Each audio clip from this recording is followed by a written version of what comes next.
कभी सोचा है, हजारों लाखों साल पुरानी कहानियां आखिर हम तक पहुंचती कैसे हैं? ये इतिहास है ना, ये सिर्फ तारीखें रटने का नाम नहीं है, बिल्कुल नहीं। ये तो एक तरह की जासूसी है, सुरागों को जोड़ना और एक ऐसी तस्वीर बनाना जो कब की धुंधली पड़ चुकी है। और इसी बारे में इतिहासकार E.H. कार ने एक बहुत गहरी बात कही है।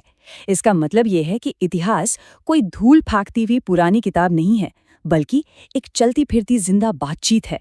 जैसे सोचिए, आज हम क्लाइमेट चेंज को लेकर इतने परेशान हैं, है ना? तो हम पलट कर देखते हैं कि भाई पहले की सभ्यताओं ने ऐसी मुश्किलों का सामना कैसे किया था। बस यही तो है वर्तमान का अतीत से सवाल करना। लेकिन इसमें एक बहुत बड़ी मुश्किल है। अतीत खामोश है। जो लोग चले गए, जो सभ्यताएं मिट गईं, उनकी अपनी कोई आवाज तो है नहीं।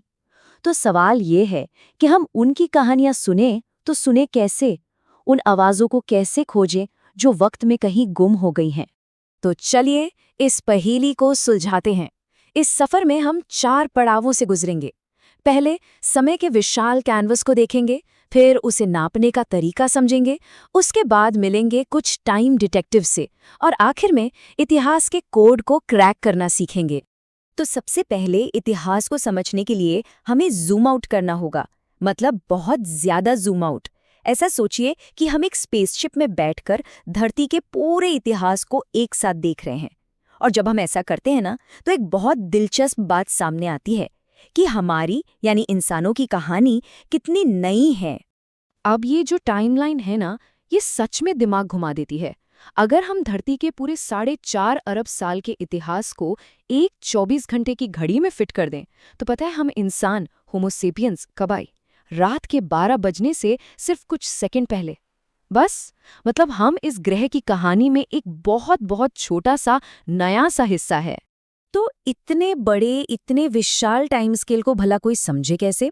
इसे समझने लायक बनाने के लिए इसे छोटे छोटे हिस्सों में बांटना पड़ता है। तो इतिहासकार आखिर इस विशाल समय को ऑर्गेनाइज करते कैसे हैं? इसके लिए एक सिस्टम बनाया गया है। समय को 2 हिस्सों में बांटा गया है, BCE और CE। BCE का मतलब है बिफोर कॉमन एरा और CE मतलब कॉमन एरा। इसे एक डिवाइडिंग लाइन की तरह समझ सकते हैं, जो हमें घटनाओं को एक क्रम में रखने में मदद करती हैं। तो ये सिस्टम काम कैसे करता है? सोचिए कि ये एक टाइमलाइन है, बीच में है 1 CE, ये हमारा स्टार्टिंग पॉइंट है। अब अगर हमें बुद्ध के जन्म के समय पर जाना है तो हमें 560 साल पीछे जाना होगा, यानी 560 BCE। और अगर भारत की आज़ादी तक पहुंचना है तो हमें 1947 साल आगे जाना होगा, यानी 1947 CE। सिंपल। और हाँ, यहाँ एक बहुत मज़ेदार बात है। ज़्यादातर लोग सोचते हैं कि 1 BCE और 1 CE के बीच एक साल 0 भी होगा, पर ऐसा नहीं है। कैलेंडर में कोई ईयर 0 नहीं होता। 1 BCE के ठीक बाद 1 CE आ जाता है। ये सुनने में छोटी सी बात लगती है, लेकिन जब सदियों का हिसाब लगाया जा रहा हो ना, तो इससे बड़ा कन्फ्यूजन हो सकता है।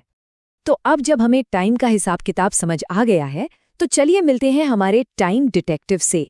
ये वो लोग हैं जो अतीत के पन्नों में छुपे सुरागों को ढूंढ निकालते हैं और अपनी पूरी जिंदगी इसी काम में लगा देते हैं।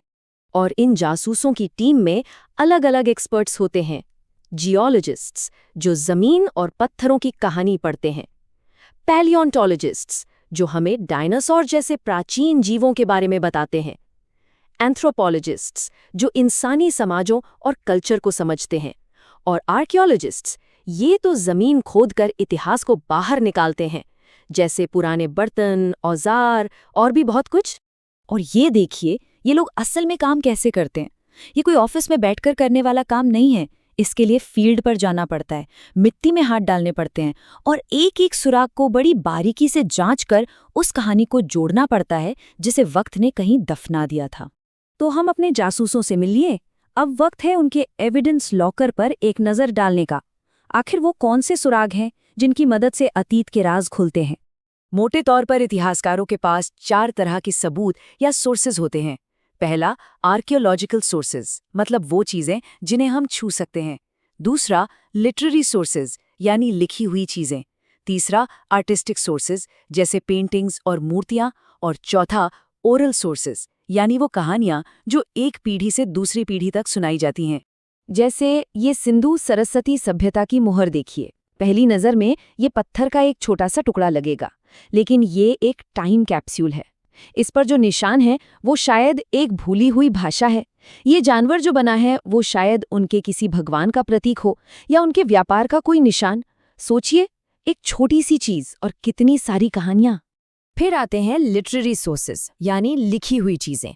किसी राजा का फरमान हो या किसी कवि की कोई कविता, ये हमें सीधे उस दौर के लोगों के दिमाग में झांकने का मौका देते हैं। हमें पता चलता है कि वो क्या सोचते थे, उन्हें किस बात का डर था, वो क्या सपने देखते थे। और हाँ, कला को तो हम भूल ही नहीं सकते। जैसे ये गुफाओं में बनी हजारों साल पुरानी पेंटिंग। ये सिर्फ एक तस्वीर नहीं है, ये उस समाज की आत्मा का एक स्नैपशॉट है। इससे हमें उनके शिकार करने के तरीके, उनके रीति रिवाज और शायद उनके विश्वासों के बारे में भी पता चलता है। और यहीं हम वापस E.H. कार की उस बात पर आ जाते हैं। इतिहास पढ़ना सिर्फ पुरानी कहानियां जानना नहीं है, नहीं, ये हमारे बारे में है, आज के बारे में है। ये समझने के बारे में है कि हम आज जहां खड़े हैं वहां तक पहुंचे कैसे, हमारी दुनिया ऐसी क्यों है जैसी वो है। और ये सब हमें एक आखिरी और बहुत जरूरी सवाल पर लाकर खड़ा कर देता है। सोचिए, आज से सदियों बाद जब भविष्य के इतिहासकार हमारे समय को देखेंगे तो उन्हें क्या मिलेगा? हमारे पीछे छोड़े हुए डिजिटल फुटप्रिंट्स, हमारे बनाए प्लास्टिक के पहाड़, हमारी फिल्में, हमारा संगीत, ये सारे सुराग मिलकर हमारे बारे में क्या कहानी सुनाएंगे? हम अपने पीछे क्या छोड़कर जा रहे हैं?